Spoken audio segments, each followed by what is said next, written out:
तर आमदारकीला मतदान केलं आणि आता दुबार ठरवलं असं किशोरी पेडणेकर यांनी म्हटलंय। ही जर प्रिंटिंग मिस्टेक असेल तर आयोगावर कारवाई का होऊ नये असा सवाल सुद्धा ठाकरे सेनेच्या नेत्या पेडणेकर यांनी केलाय। जाणून बुजून केलं का हा संशय आता वाढतोय। मतदार यादीच्या नावावरून पेडणेकर यांनी आयोगावर निशाणा साधलाय। आयोगाने जे जे बाजू घेत होते त्यांच्या खडीत थोबाडीत मारली। कारण आम्ही आमदारकीला मतदान केलं आणि आम्हाला तुम्ही दुबार ठरवतात म्हणजे नक्की कुठे बसून बोलतेय। ही यादी बनवली आणि हे निवडणूक आयोगाचं काम नाही का? मग त्यांना निवडणूक आयोगाला जे सगळेजण संबोधितात की हा कुठला आयोग आहे आणि त्यांच्या भाषेत मी बोलते, मी माझी भाषा नाही की हा भांडी घासा आयोग आहे। माझं नाव मला तर कुठे दिसत नाहीये। मग तुम्ही प्रिंटिंग मिस्टेक करून बाहेर निघणार का? आणि जर प्रिंटिंग मिस्टेक म्हणत असाल तर तुमच्यावर कारवाई का होऊ नये? तुम्ही कोण ठरवणार आहे आम्ही मतदान करायचं, आम्ही कोणाला करू काय करू हा वेगळा भाग आहे, पण आम्हाला मतदानाच्या प्रक्रियेत ज्याला सर्वोच्च स्थान आहे त्याच्यापासून आम्हाला वंचित ठेवणार। मुंबईचा प्रथम नागरिक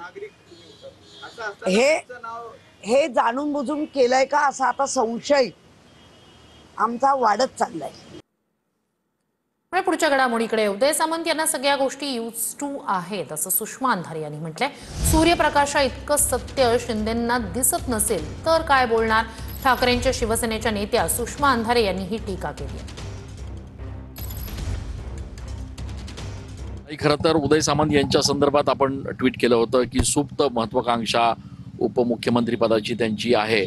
त्यांनी त्याच्यावर स्पष्टीकरण दिलंय की शिंदेंच्या नावाला कुठेही डाग लागेल असं मी काही करणार नाही। काय प्रतिक्रिया आपली?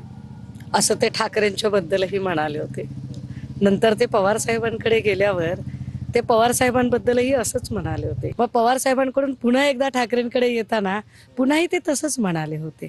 आता ठाकरेंकडून तरीही ते नंतर वाया सुरत गुवाहाटी गेलेले आहेत।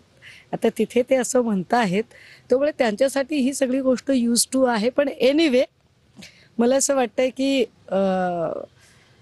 एवढं सूर्यप्रकाशा इतकं सत्य जर शिंदेंना दिसत नसेल तर आपण काय बोलावं त्याच्या? ह्या सगळ्यांमध्ये तुम्हाला एकदा तरी उदय सामंत अस्वस्थ दिसले का? सामंत तुम्हाला एकदा तरी असे अस्वस्थ होऊन कळवळून बोलताना दिसले का? ते खूप रिलॅक्स आहेत। मला वाटतं शिंदे सुद्धा एकांतात ही गोष्ट नक्की मान्य करत असतील की भाजपाचा पॅटर्नच वेगळा आहे। भाजपा पक्ष वाढवत नाही, देवेंद्रजी पक्ष वाढवत नाहीत, देवेंद्रजी डायरेक्ट पक्ष फोडतात। त्यांचा पॅटर्नच वेगळा आहे। ते पक्ष फोडतात आणि माणसं चोरतात। असं कॅमेरा पर्सन आकाश शिवलेसह मी चंदन पूजा अधिकारी TV9 मराठी। बातमी महत्वाची। मालवणीतील अतिक्रमणावरून मंत्री मंगलप्रभात लोढा आक्रमक झालेत।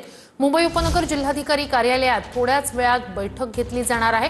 अतिक्रमित जमीन ताब्यात घेण्याबाबत या बैठकीत चर्चा केली जाणार आहे। रोहिंग्या आणि बांगलादेशी नागरिकांकडून मालवणीत अतिक्रमण झाल्याचा आरोप केला जातोय।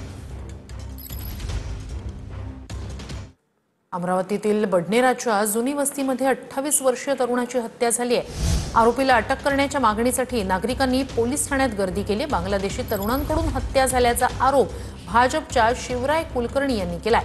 ईट का जवाब पत्थर से देऊ असंही शिवराय कुलकर्णी यांनी म्हटलंय। एक महत्वाची घडामोड। डॉक्टर बाबासाहेब आंबेडकर यांचा पुतळा आज युनेस्को मुख्यालयामध्ये लागणार आहे। राज्य सरकारनं भेट दिलेल्या या प्रतिमेचं युनेस्को मुख्यालयात अनावरण होणार आहे। आज संविधान दिनी दुपारी 2 वाजता याचं अनावरण होणार आहे। तर यासाठी मुख्यमंत्री देवेंद्र फडणवीस यांनी पुढाकार घेतलाय।